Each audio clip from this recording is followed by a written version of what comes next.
I don't know how much of adjustment. You can certainly play with anybody, but just when you take a guy like Chris, and you have to make adjustments as a guy who's been vocal about the details that Chris plays. How do you make those types of adjustments, and then maybe as a group back there? It just usually comes down to communication. Anytime you switch up partners or pairs or lines, communicating before the game, and we've spent enough time together in our whole decor, knowing how each other play, and you certainly get mixed and matched throughout a game too. So very confident in playing with anyone, honestly, in our decor.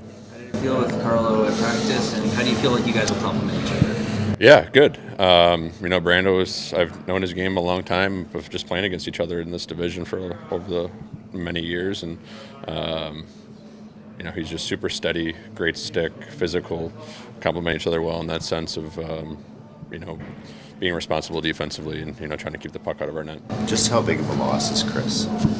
Yeah, it's huge for sure.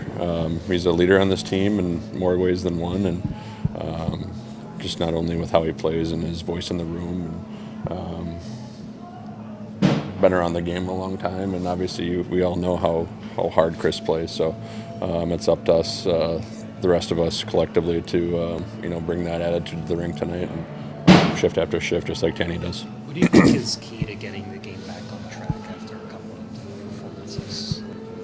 Yeah, just hop right back on the horse. It's game 8 here. Still building our identity, still building our game. Just want to see a consistent 60-minute approach, frankly, is the main objective and focus about tonight. Are you surprised how long it's taking to get the full 60 minutes? Not necessarily. I think you're always going to have your ups and downs throughout the course of a year, whether it's early in the year, whether it's the middle of the year, late in the year. Like I said, we're focused on here on game 8 and having a good start, and then go from there. How have you felt about your game? Similar to the team game, I think. Ups and downs a little bit. I've liked my defensive game for the most part. Not so much last game, but like I said, it's a new night tonight, and looking forward to playing my old team. What stands out about these guys now, the Sabres?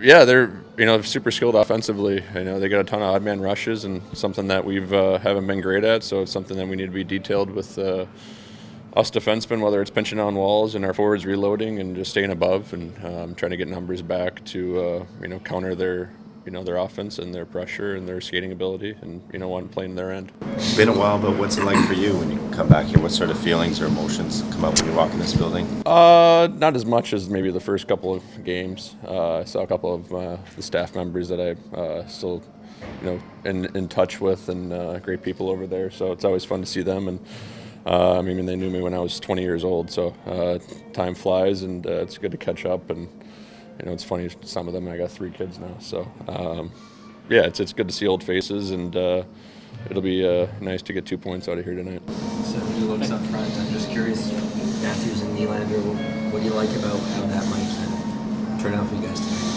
Yeah. I think once again, talking about our decor, all of us kind of mixing and matching. Austin and Willie have played plenty of over the years together too, whether it's for a couple shifts throughout a game or being on each other's line. So it's no different there. It's different look for us. Yeah.